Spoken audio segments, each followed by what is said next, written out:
Hello बच्चों, स्वागत है मेरे नए वीडियो में। आज के इस वीडियो में हम लोग क्लास 12 का physics exercise lesson number first पढ़ने जा रहे हैं, जिसका नाम है वैद्युत क्षेत्र तथा आवेश। ठीक है, वैद्युत आवेश तथा क्षेत्र। इस चैप्टर में हमने कुछ बातों के बारे में, कुछ टॉपिक्स के बारे में पिछले वीडियो में डिस्कस किया था। जिस पिछले वीडियो में हमने जाना था कि कूलाम का नियम क्या है, कूलाम के नियम के क्या क्या उपयोग है और किस तरह के क्वेश्चंस जो होते हैं उसको हम लोग कूलाम के नियम से हल करते हैं। तो पिछले वीडियो में बेसिकली हमने यही सीखा था कि किस तरह के सवाल रहेंगे, तो हम लोग कूलाम के नियम से उस क्वेश्चन को सॉल्व करेंगे। आज हम एक नए टॉपिक के बारे में जानेंगे और वो नया टॉपिक है विद्युत क्षेत्र। देख लीजिए, नया टॉपिक है विद्युत क्षेत्र। कुछ लोग इसको वैद्युत क्षेत्र भी कहते हैं। ठीक है, अब ये विद्युत क्षेत्र क्या है? मान लीजिए आपके पास एक चुंबक है, ठीक है, और चुंबक की क्षमता होगी, पावर होगी कि वो कितने दूर की चीजों, लोहे की चीजों को अपनी ओर खींच सकता है। अब मान लीजिए इतना छोटा चुंबक है और हमने एक कमरे में रखा हुआ है और कहे कि कमरे के बाहर की चीजों, लोहे की चीजों को वो अपनी ओर खींच लेगा, ऐसा पॉसिबल है? नहीं। कमरे के बाहर के, चाहे जितना भी बड़ा चुंबक हो, कमरे के बाहर की चीजों को अपनी ओर खींच नहीं पाएगा। कोई भी चुंबक हो, चाहे वो छोटा हो चाहे वो बड़ा हो, उसका एरिया बना हुआ है कि चुंबक के चारों ओर के इतने दूर के एरिया में अगर आप कोई लोहे की चीज रखते हैं तो उसको वो खींच लेगा, और अगर उस एरिया के बाहर कोई लोहे की चीज रखते हैं तो फिर उसको वो अपनी ओर खींच नहीं पाएगा। तो वो जो एरिया बना है चुंबक के चारों ओर, जहां तक के लोहे की चीजों को वो अपनी ओर आकर्षित कर सकता है, उस क्षेत्र को हम लोग कहेंगे उस चुंबक का चुंबकीय क्षेत्र।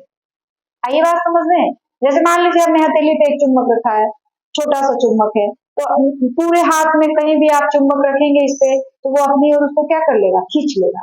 अब मान लीजिए यहाँ पे देखिए, यहाँ पे मान लीजिए हमने यहाँ पे एक छोटा सा चुंबक रखा हुआ है, ठीक है, तो वो यहाँ तक की चीजों को अपनी ओर खींच सकता है।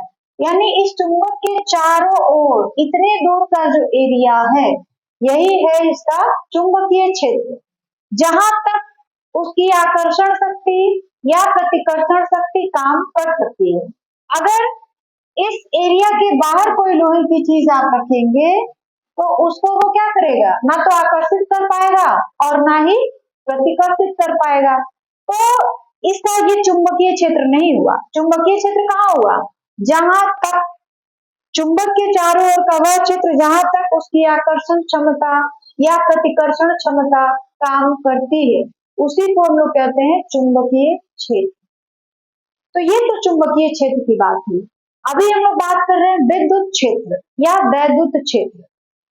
तो आवेश भी तो वही चीज है कि आवेश भी दूसरे आवेश को अपनी ओर खींचता है या उसको अपने से दूर धकेलता है।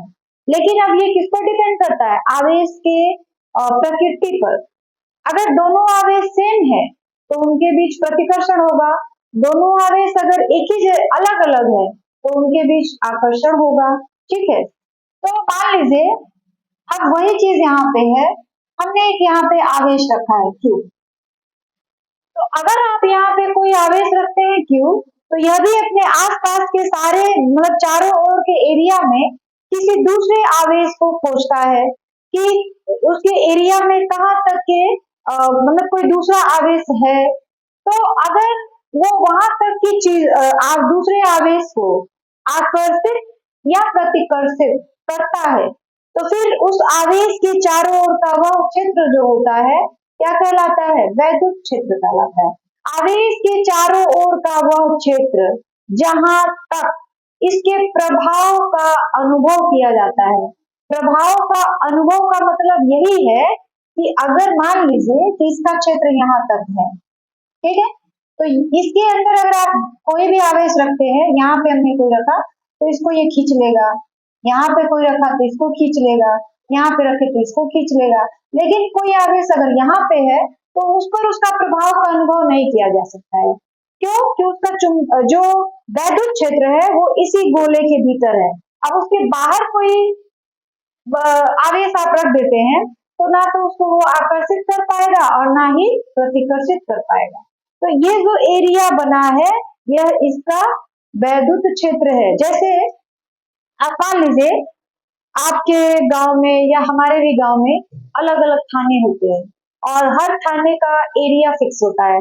यह थाना जो है इतने दूर तक इसका एरिया है, यह थाना जो है इतने दूर तक इसका एरिया है, तो सबका एरिया फिक्स है ना।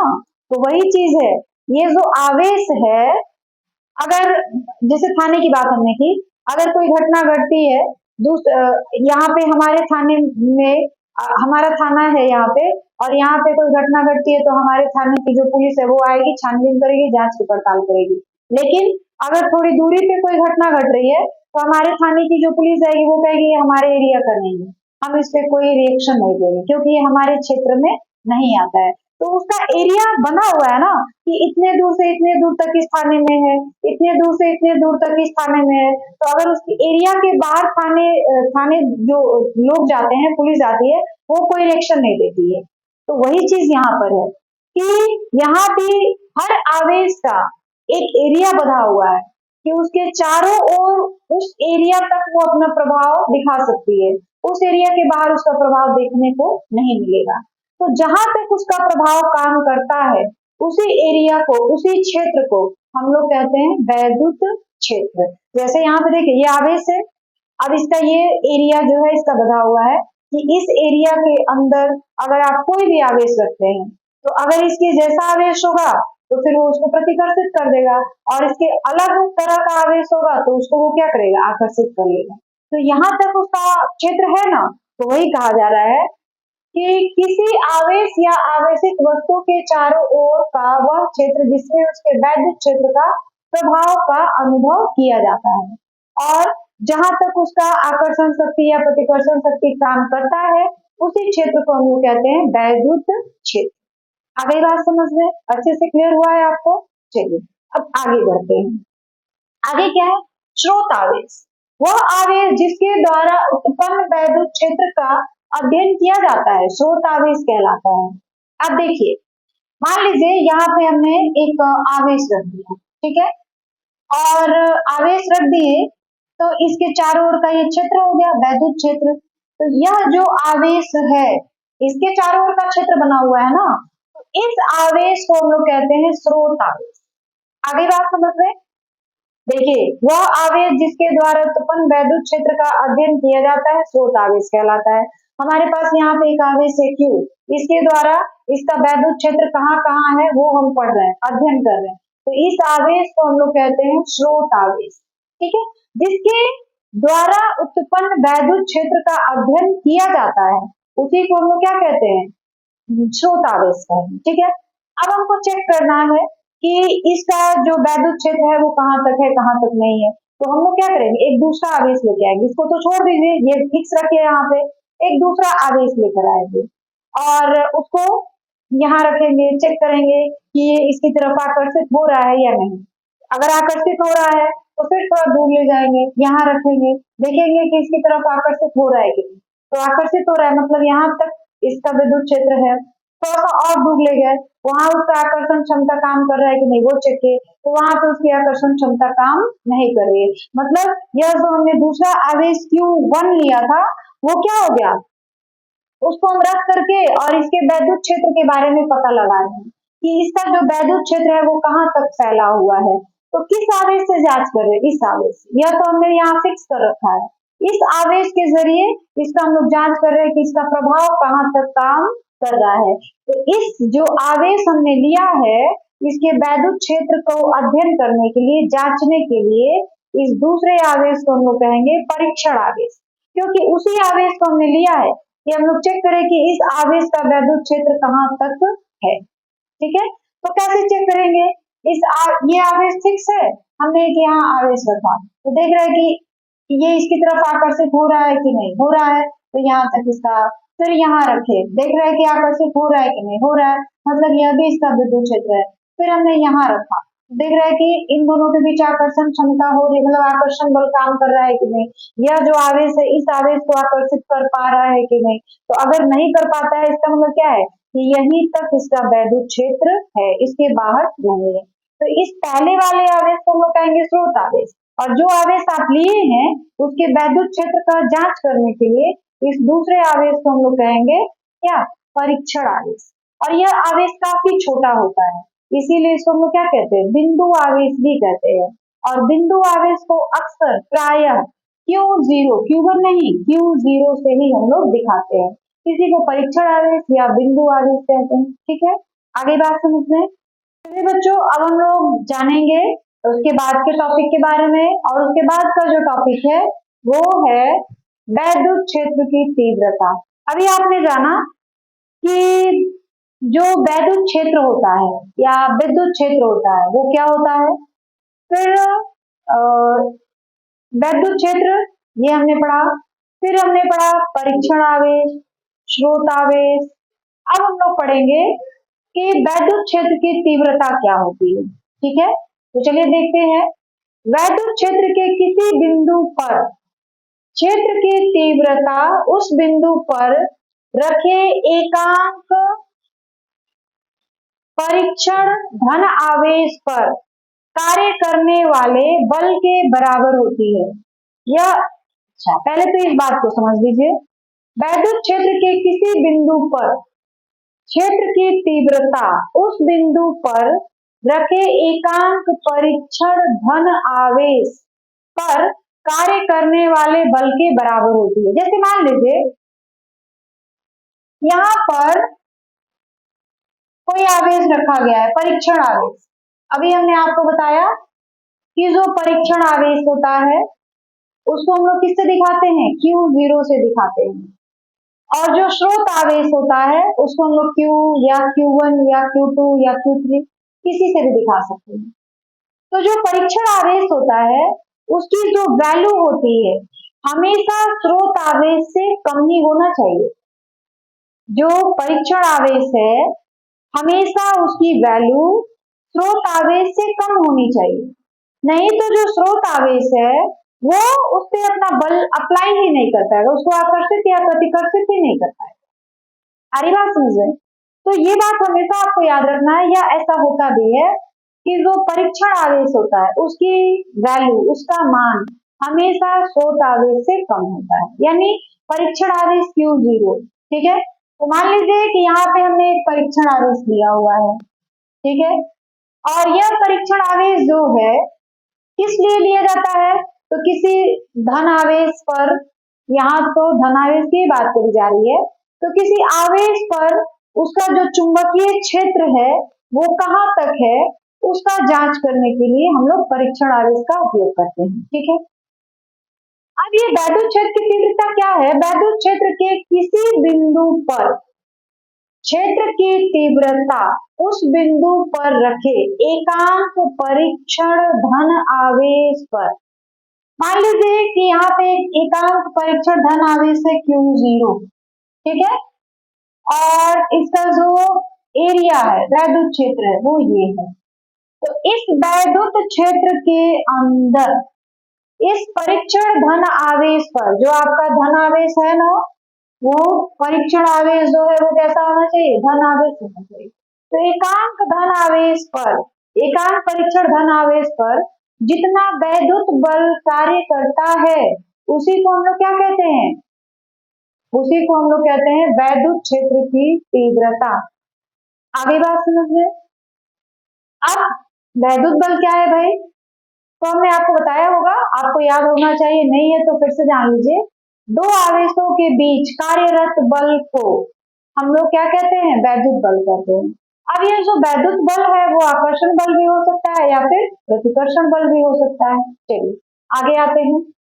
कार्य करने वाले बल के बराबर होता है, यह एक सदिश राशि होती है, यानी जो वैद्युत बल वैद्युत क्षेत्र की जो तीव्रता है वो कैसी राशि होती है, सदिश राशि होती है। ठीक है, उसके बाद इसे ई सदिश ई द्वारा प्रदर्शित किया जाता है। जो वैद्युत क्षेत्र की तीव्रता है उसको हम लोग किसे प्रदर्शित करते हैं, सदिश ई द्वारा। और सदिश ई बराबर क्या होता है, एफ सदिश एफ बटा Q0। ये एफ क्या है, बल है, और Q0 क्या है, परीक्षण आवेश है। ठीक है, उसके बाद इसका एसआई मात्रक, जो वैद्युत क्षेत्र की तीव्रता है उसका एसआई मात्रक क्या होता है, तो यही फॉर्मूले से हम लोग निकालते हैं। एफ एफ का होगा न्यूटन, और क्यू क्यू क्या है, आवेश है, तो आवेश का होता है कूलाम। तो इसका मात्रक क्या हो गया, न्यूटन प्रति कूलाम। आप इस तरह भी लिख सकते हैं, या न्यूटन प्रति कूलाम इस तरह भी लिख सकते हैं। यानी जो वैद्युत क्षेत्र की तीव्रता है उसका मात्रक क्या होता है, न्यूटन प्रति कूलाम। उसके बाद आते हैं इसका बीमीय सूत्र, तो इसका बीमीय सूत्र इसी फॉर्मूले से निकाला जाएगा।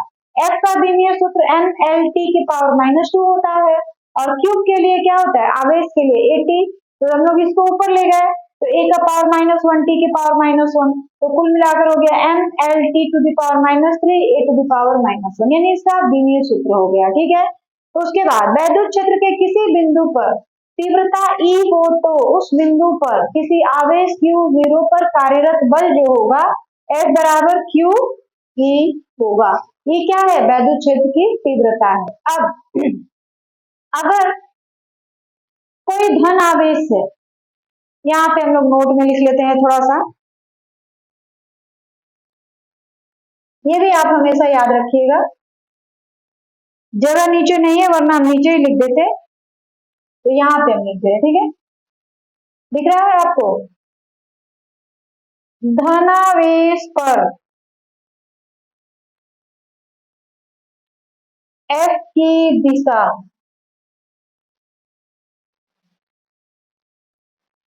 सदिश E के समान होता है,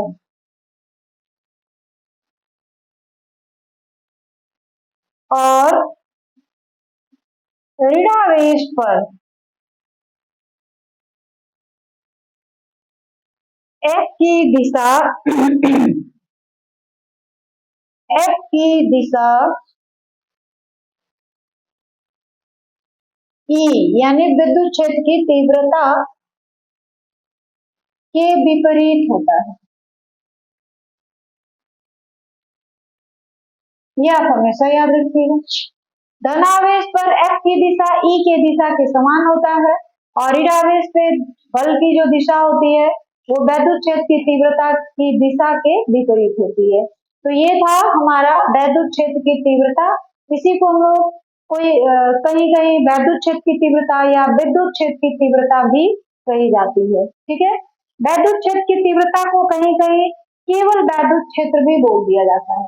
यानी अगर कहे कि वैद्युत क्षेत्र की तीव्रता निकालिए तभी भी सदिश E, और कहा जाए कि वैद्युत क्षेत्र निकालिए तभी भी सदिश E का उपयोग हम लोग करते हैं। ठीक है, कुल मिला के आप ये कह सकते हैं कि वैद्युत क्षेत्र और वैद्युत क्षेत्र की तीव्रता, सॉरी, कुल मिलाकर आप ये कह सकते हैं कि जो वैद्युत क्षेत्र होता है वह, इसके बारे में जो जो बातें हमने यहाँ पे बताई है वो सारी चीजें आपको याद रखनी है।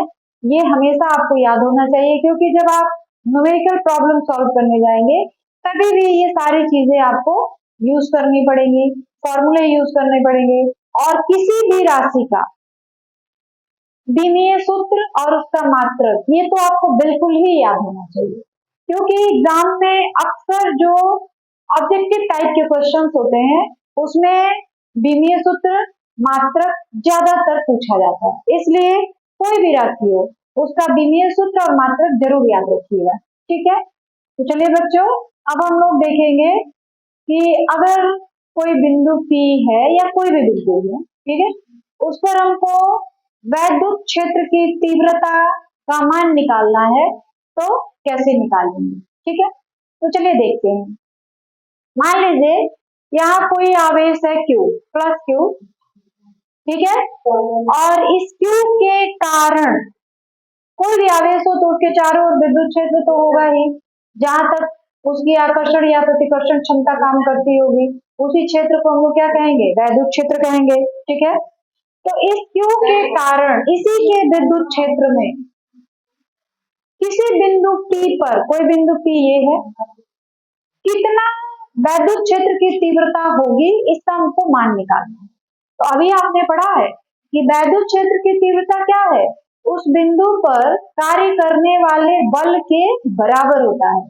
तो हमने क्या किया, एक परीक्षण आवेश ले लिया, परीक्षण आवेश को हम Q0 कह दिए, और वो इस आवेश के कारण आपको वैद्युत क्षेत्र की तीव्रता निकालनी है, तो इस आवेश से r दूरी पर उस परीक्षण आवेश को हमने रख दिया। अब ये आवेश Q जो है, उस परीक्षण आवेश Q0 पर कितना बल लगा रहा है, कैसे निकालेंगे, तो दो आवेश हो गए, एक हो गया Q और एक हो गया Q0। तो दो आवेशों के बीच कार्य करने वाले बल की गणना हम लोग किस नियम से करते हैं, बताइए। हमने तो आपको बताया ही है कि दो आवेशों के बीच जो बल कार्य करता है उसका मान हम लोग कूलाम के नियम से निकाल सकते हैं। तो यहाँ भी दो आवेश है, एक है प्लस Q और एक है Q0। इन दोनों के बीच जो बल लग रहा है उसका मान हम लोग किससे निकालेंगे, कूलाम के नियम से निकालेंगे। तो चलिए देखते हैं क्या है, ठीक है। तो हम लोग क्या करेंगे, माना कि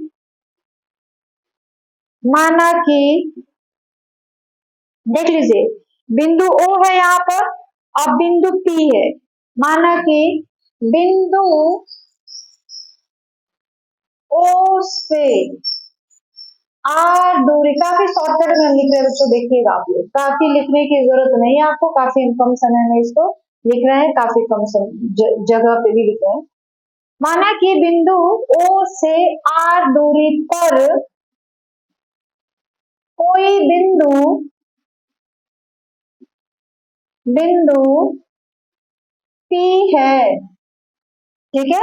चित्र आप देख कर बता सकते हैं कि O से, यहाँ पे O है, जहां पे O पर आवेश Q रखा है, O से यानी Q से भी आप कह सकते हैं, O से R दूरी पर कोई बिंदु P है, अब बिंदु P पर कौन सा आवेश है, Q0 है, ठीक है। बिंदु P पर परीक्षण आवेश Q0 स्थित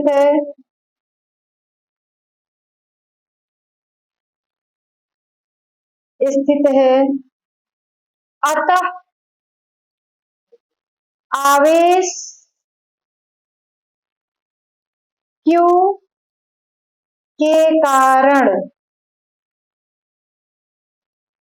Q0 पर लगने वाले बल का परिमाण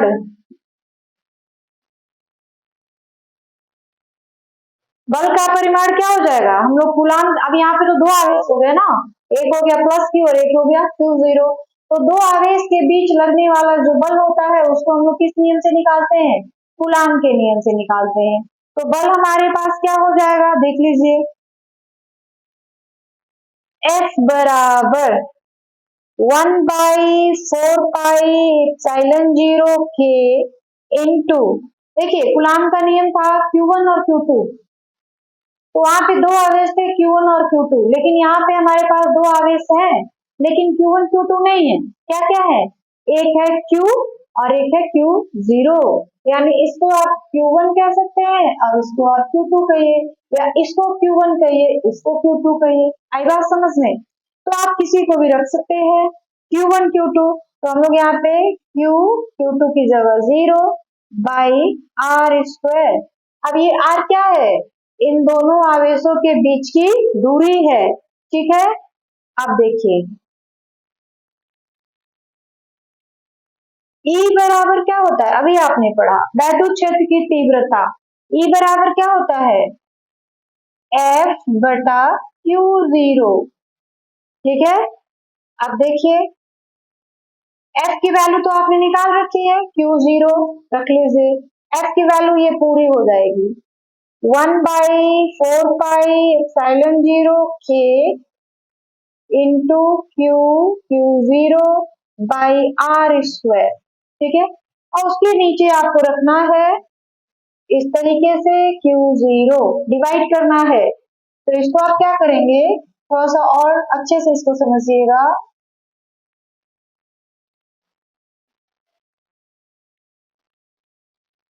डिवाइड करना है इसको किससे, Q0 से, ठीक है।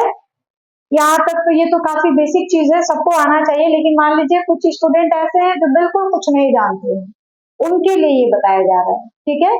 क्योंकि हमारा मकसद ये है कि हर वो बच्चा जो फिजिक्स का बहुत बड़ा जानकार है और जो कुछ भी नहीं जानता है, वो सारे बच्चे इस चीज को समझे। तो जो भाई जानकार है वो तो समझ गया, लेकिन जो नहीं जानता है, कुछ भी नहीं जानता है, उसके लिए ये सारी चीजें की जा रही है, ठीक है। टाइम तो थोड़ा लगेगा, लेकिन समझने में आसानी होगी सारे बच्चों के लिए, इसलिए हम कर रहे हैं, ठीक है। अब क्या हो जाएगा, 1/4πε0 के इंटू Q0/r², और यहाँ डिवाइड का साइन है, तो जब इंटू का साइन होगा तो क्या हो जाएगा, उल्टा हो जाएगा, Q0 कैंसिल हो जाएगा। अब क्या बचा हमारे पास, 1/4πε0 के इंटू Q/r², तो ये किसका मान हो गया, वैद्युत क्षेत्र की तीव्रता का। तो E बराबर हमारे पास फॉर्मूला आ गया, यदि कहाँ लिखा जाए, यहाँ पे, क्योंकि नीचे दिखने थोड़ा मुश्किल होता है इसलिए यहाँ पे लिखा, यदि देख लीजिए E बराबर हमारे पास क्या मिला है, 1/4πε0 के Q/r² मिला है ना। तो यदि माध्यम निर्वात या वायु हो तब K का मान कितना हो जाएगा, 1, और तब वैद्युत क्षेत्र की तीव्रता जो होगी क्या हो जाएगी, 1/4πε0 के इंटू Q/r²। K की जगह हम लोग क्या रख लेंगे, 1 रख लेंगे, ठीक है, तो जाएगा Q/r²। तो किसी बिंदु पर वैद्युत क्षेत्र की तीव्रता निकालने का जो हमारे पास फॉर्मूला है वो क्या हो गया, 1/4πε0 Q/r²। आगे बात समझ में,